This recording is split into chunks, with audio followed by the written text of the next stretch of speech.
Let's begin with our session. So please tell us why New Zealand is a preferred study destination when compared to other countries. So I've been personally passionate about New Zealand from the year 2005 when I graduated out of the university, out of my bachelor's degree. And I took some time out, and the first approach to New Zealand was as a student. I was sitting and discussing various options. Obviously, you have your top 5 OECD nations, the English speaking ones. You've got your US right on top.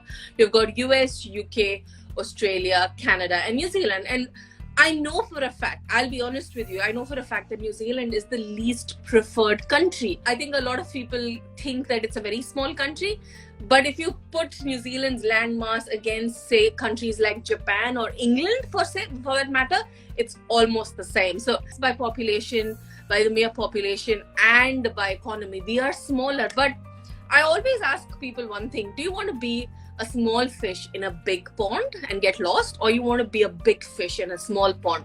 So New Zealand gives you that opportunity.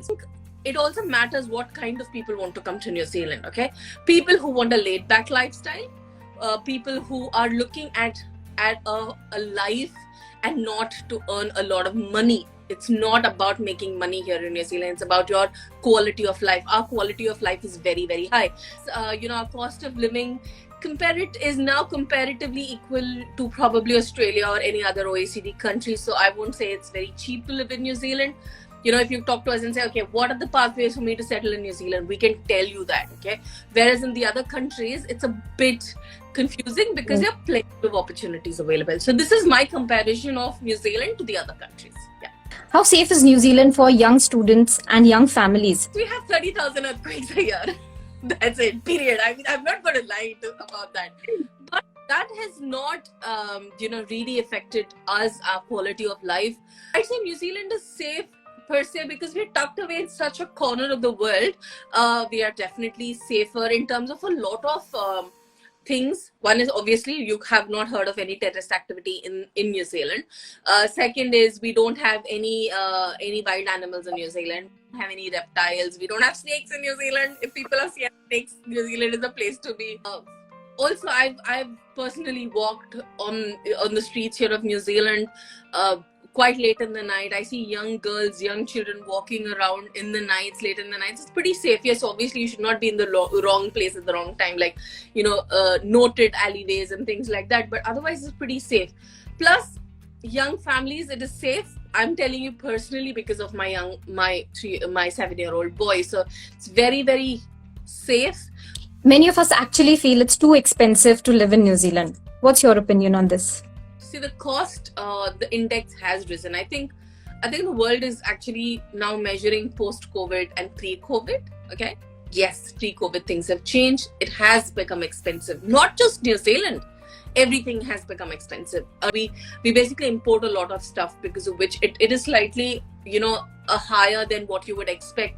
However, you also earn that much. You're not being paid, pennies that you're not able to spend pounds. Okay, you are, even earlier this month, the minimum wage has been increased. It went up by $1.20. So it was $20 and it's gone up by $1.20. So see, that's what it is. It is the minimum wage has gone up. So a lot of people, their salaries also increased. Well, what are the best places to study in New Zealand? Are major cities like Auckland and Wellington better, though they are expensive compared to regional places like Invercargill and Nelson? That's a very interesting question that a lot of people do tell us. The government of New Zealand also is encouraging people to go to the regions, is because Auckland is overcrowded and the housing prices are going through the roof. It's impossible. They are saying it's impossible to buy a home in Auckland, but I beg to differ. We are planning our first home ourselves, and we know that if you are at a certain salary structure, you can still afford if you plan properly, and the government supports a lot. So now it's a very twisted thing. I would say yes and no. So if you come to Auckland, you have more opportunities, but your cost of living is also high. But when you go to the smaller towns, you have lesser opportunities, but your cost of living will be low. I'd say definitely there's a difference of at least $100 per week for a family say even between Hamilton and Auckland for that matter, there's an easy $100 difference because, say for example, you pay for water in Auckland where you don't pay for water in Hamilton, for example, because I lived there. So I think if you're coming by yourself, I would say it's best to go to the smaller cities, because also the government is now suggesting that they're going to give more points to people going to these smaller towns, especially for residents and finding a job there. So yes, and the government is also making special efforts. The regions are also making special efforts to have more employment, more businesses in their regions. It's very easy to move across. So it doesn't matter if you have a tight budget, and you have a program that is available only in a small town, go there. Doesn't matter. It really doesn't matter. The minute you get a job, you can move, or when you get your post-study work visa, you can always move. So focus, when you come to New Zealand, focus on two things. What is your purpose? Is you to gain your degree first, keep your expenses low, and once you finish your program, you decide. Are New Zealanders friendly to migrants? Personally, having Maori friends and Kiwi friends who are, say, British background, they're very, very friendly, because they also understand the country's economy is based on having migrants in this country. Yeah, you go with an open mind and welcome them. I don't think you will ever feel that people are racist in New Zealand. How are the job opportunities in New Zealand, especially now when the New Zealand borders have been shut for so long? The most important thing over here in terms of jobs is if you are aware that Immigration New Zealand has opened the processing of accredited employer first rather than opening student visas. That's because we need people. A lot of hospitality businesses have shut down.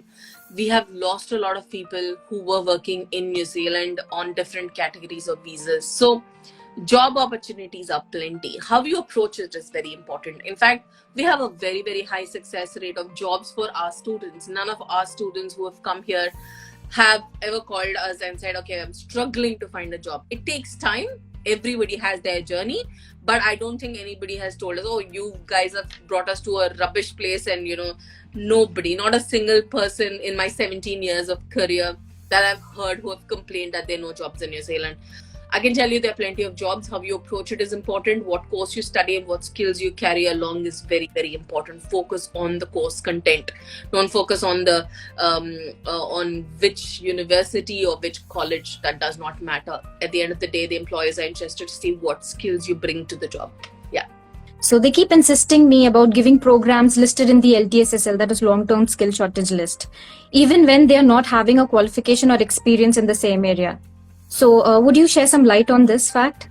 Okay. So now the thing about the long-term skill shortage list is, please understand the long-term skill shortage list is put together, okay, after years of researching the industry and getting feedback from the employers that these are the people who are not available in New Zealand. But just doing that program will not help you. If you look at the LTSSL, every qualification also has some experience listed. So when an employer is looking at someone, they're more keen on the skills gained through qualification or experience. Just doing a course will not get you that job or will not make you hot in demand here in New Zealand. Okay. People who are also in the LTSSL don't meet all the LTSSL requirements sometimes. So being on the LTSSL is just an indication that there are more jobs in that area, but there are specific requirements. So please take care of that. Don't emphasize on the fact saying, I want to do an LTSSL program. It will not help you. For example, supply chain management. There is no program that is actually available because you need to not being offered in New Zealand. So they are actually, the purpose of that LTSSL is to hire people from offshore with that qualification and experience already. That's more of a purpose over there. It's not to indicate anything else, it's more for jobs. So that's what I would say in terms of the LTSSL, Neha. So Mary, which industries are in demand in New Zealand and predicted to grow faster? So industries, as you're aware, hospitality, tourism is big in terms of economy drivers for us. One is healthcare. There are lots of jobs within healthcare. If you're a nurse, if you're an aged care worker, if you're a community support worker, you're in mental health, you are needed right now in New Zealand. So please, if you are if you have backgrounds in those areas, consider coming to New Zealand. Teachers are needed in New Zealand. You've got chefs are needed in New Zealand. Then you've got IT professionals with or without experience that are needed. Supply chain professionals with those background and that experience are required. Then you've got biotechnologists who are in demand. Will the visas for November 2022 intake be processed on time? There are no backlogs. Interesting enough, no backlogs for student visas. Yes, there is a lot of onshore work happening for the resident visa. The biggest reason why the government has put off from opening the borders is because we do not have resources to process applications once we open the border. I mean, if we open the borders now. So that's why if you see there's a phase-wise opening, and we believe the sheer number of applications that will come through for student visas, we need to be prepared. And that is the reason October has been set as a visitors and student visas are the biggest number of applications that New Zealand gets. And we want to finish everything, pre-prepared. And there are no backlogs in terms of student visas at all. So when it starts, it'll be a fresh. I don't believe that will be a problem. Realistically, if you're looking at Feb, you're good to go. But if you're looking at November, there's a very, very good chance there is a possibility for you to make it. Yeah. Thank you, Mary. Thank you for your valuable inputs. I'm sure this has helped many of us with some of our basic queries.